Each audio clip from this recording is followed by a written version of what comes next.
1440. Good morning! It's Wednesday, July 8th, and we're breaking down the detailed relationships of aquarium penguins. Need to know. Brazil's president tests positive. Brazil's President Jair Bolsonaro revealed yesterday he has tested positive for the coronavirus. The news followed the onset of COVID-19 symptoms over the weekend, including a fever. A chest x-ray looking for scarring of lung tissue, a common symptom in severe cases, was reportedly negative, and Bolsonaro said he would continue working as the fever subsides. The 65-year-old populist politician has argued the threat of the virus has been inflated by the media. Good for him, and has pushed to keep the economy open, saying widespread infections are inevitable. Good for him! Brazil has emerged as one of the panic's epicenters. Well, there are a lot of people there, and I hear tell that it's pretty dirty there. So I'm pretty sure it's probably not the president's fault. With the world's sixth largest population, the country ranks second in total COVID-19 cases, 1.6 million, and deaths, 65,000, behind the U.S. Oh, behind the U.S., even though everybody here is fucking panicking and locking down. New cases, which critics say are being undercounted due to lack of testing, have risen by 16% since last week.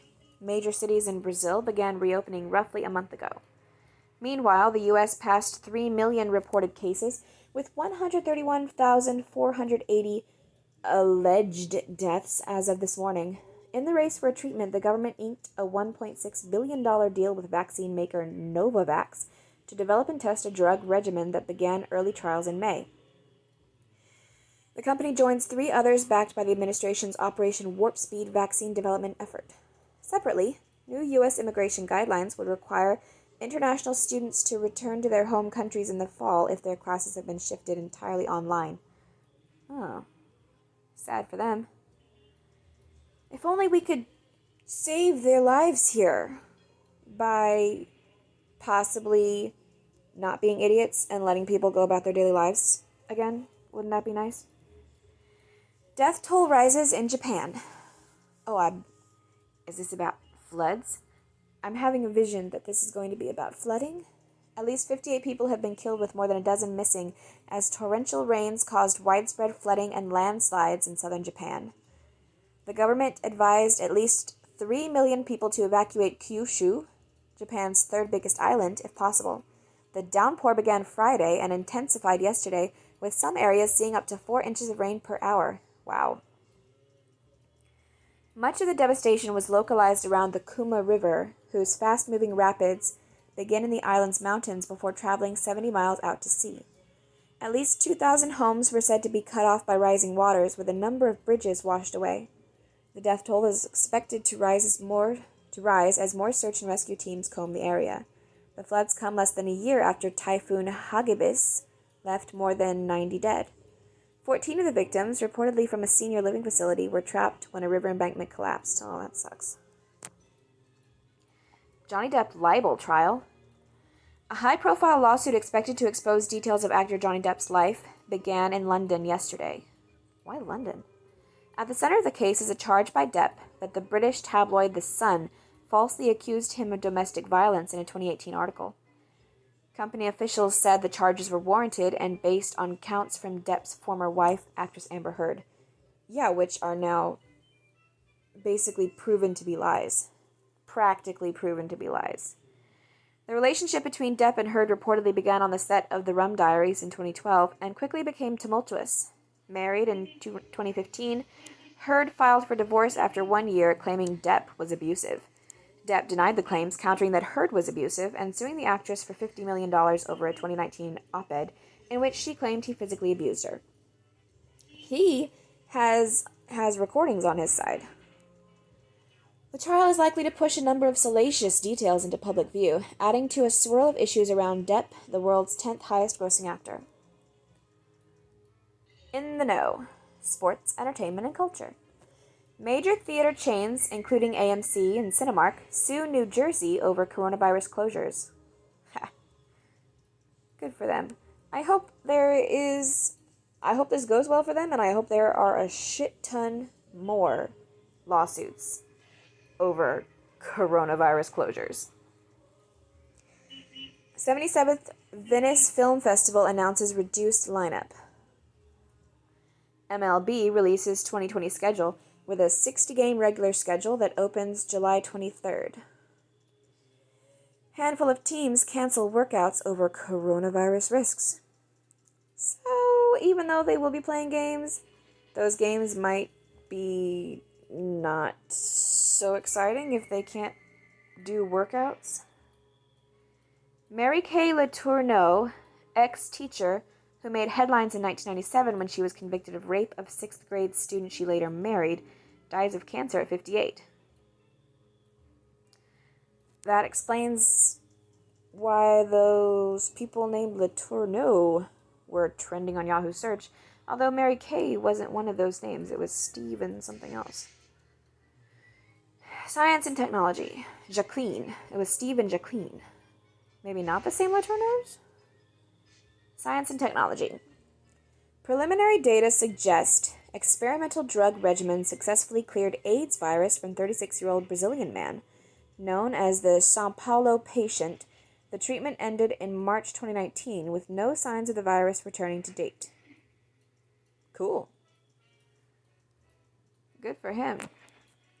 Alphabet's Loon debuts its balloon-powered internet service in Kenya, the first use of the technology worldwide. 35 balloons provide service to roughly 30,000 square miles, with speeds near 20 Mbps. Megabits per second. Tech firms including Facebook, Microsoft, and others paused data sharing cooperation while they consider new national security law in Hong Kong.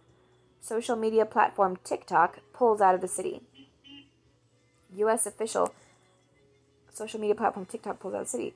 TikTok being owned by China.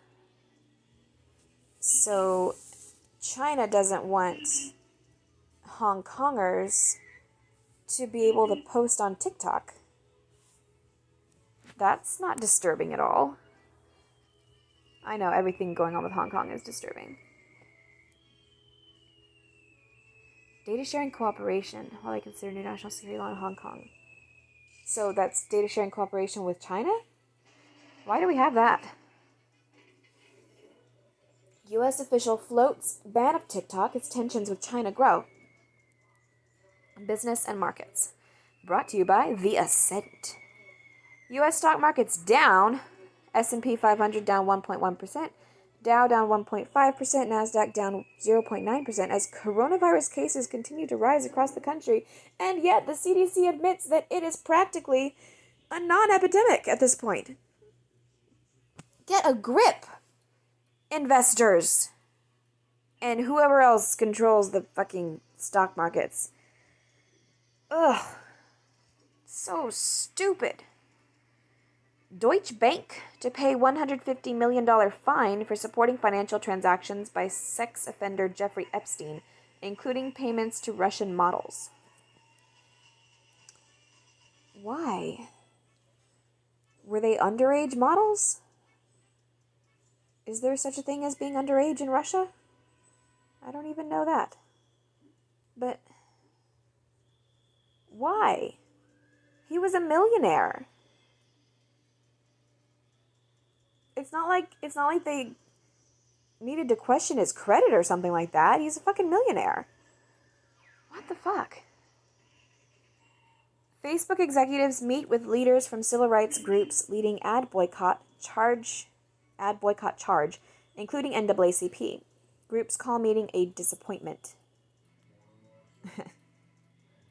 Yeah, of course it's a disappointment because Facebook isn't going to cave to you. At least not yet. Data analytics firm Palantir confidentially files for IPO. Find us a better cash back card than this? We dare you. With this card, you'll earn up to 5% cash back at places you actually shop. Avoid credit card interest until 2021 and pay no annual fee. Which is probably what is brought to you by The Ascent. Politics and world affairs. President Trump and Education Secretary Betsy DeVos to push governors and state officials to fully reopen schools in the fall. Thank you. Very much. Yes. Because I just had to find out that our school, where we will be starting in kindergarten, so it's pretty crucial that there is an immersive normal school experience for kindergartners, I believe. Anyway, there's supposedly supposed to be 6 feet of separation, and which would mean that only half of the students can be at the school at one time, and this is just fucking ridiculous. So yes, please push the governors as hard as you fucking can. We're running out of time. The U.S. gives formal notice of its withdrawal from the World Health Organization effective 2021. That's good. What does the WHO do? Well, they parrot Chinese Communist talking points, for one thing. The Supreme Court reveals Chief Justice John Roberts was briefly hospitalized last month after falling and hitting his head. Incident required stitches and an overnight stay. He hit his head. Has he been undergoing any psychiatric evaluation as a Chief Justice of the Supreme Court? His head is pretty important.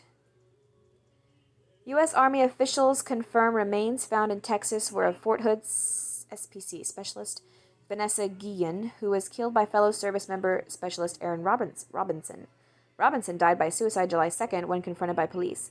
I talked about this the other day, and I compared this to another situation which also turned out to be Fort Hood, where a man had been missing, and he was declared AWOL, and then his remains were found buried, and yet his AWOL status is still unchanged, and he's so far not getting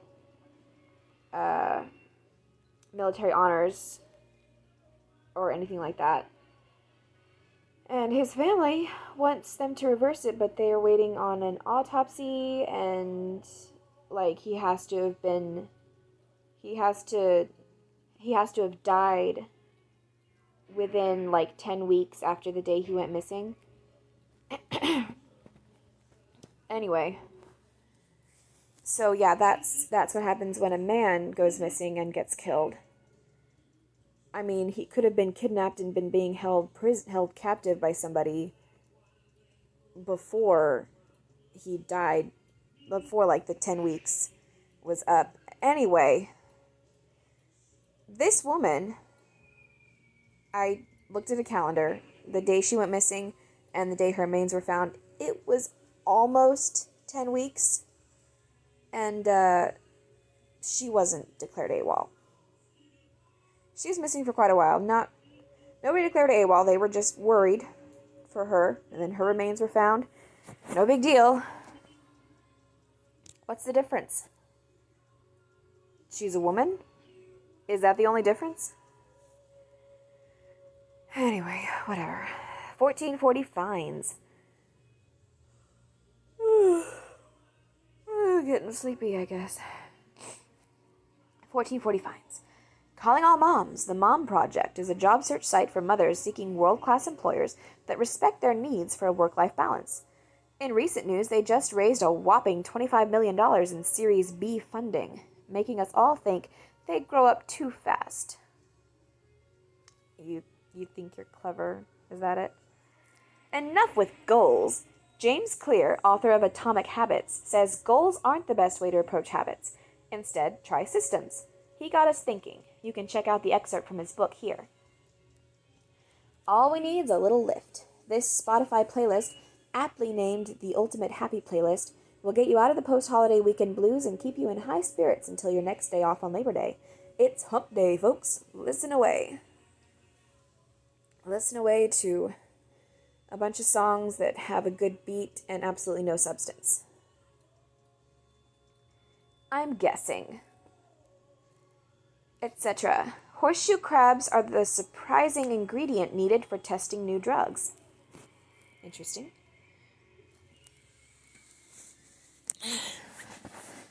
A perfectly preserved 17th century warship was pulled from the Baltic Sea. Cool.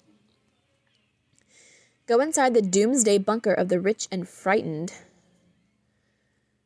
You think of a fragrance. Demeter Fragrance Library probably has it. Thunderstorm, PB&J, gold, the list goes on. And when they're not making unique and exotic fragrances, they're producing unscented hand sanitizer spray to keep our lives safe and sterile with 80% ethyl alcohol, the highest allowable concentration. This month, they're celebrating Christmas in July with 15% off everything on site. The options are endless. Check it out. Yes, sure, check out their unscented hand sanitizer spray so you can forget how badly you are erasing your immune system. The Far Side returns after a 25-year hiatus. Cool. I'll click on that. The Far Side cartoonist Gary Larson debuts first new comics in 25 years. Go away. Cow monsters, aliens, and bears. Oh my! Larson releases the first set of new comics since his retirement in 1995. I had no idea that the Far Side comics I had seen are that old. This new artwork by the Far Side cartoonist Gary Larson sure is moving. Okay.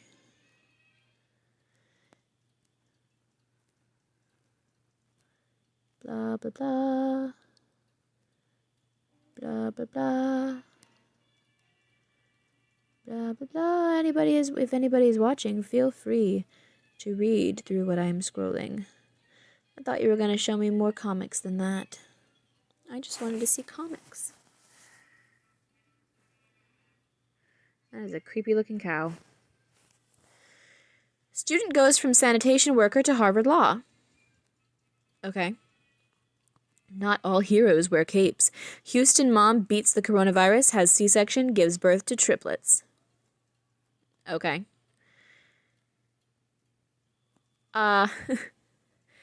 As much as I'm, as much as dubious as I think the claims are of calling these, healthcare workers frontline workers and heroes and such, I think, her doctors are probably the heroes in this story. I'm just saying. Hyper-detailed flowcharts detail the salacious love life of aquarium penguins. Okay. This parrot outperforms college students in memory tests. That's not surprising. Clickbait. Please watch this dog apologize to his buddy. Dogs. Yeah. History book. Vasco da Gama is first European to reach India by sea, 1497. Businessman and philanthropist John D. Rockefeller born, 1839. Rest in peace, Gone with the Wind actress Vivien Leigh, 1967. Atlantis is launched on final mission of U.S. Space Shuttle program, 2011. Rest in peace, former First Lady and social activist Betty Ford, 2011. Don't be afraid to give up the good to go for the great, John D. Rockefeller. Don't be afraid to give up the good to go for the great. That's a good quote. That's a pretty good quote. Okay. That's it for this late evening. Thank you and good night.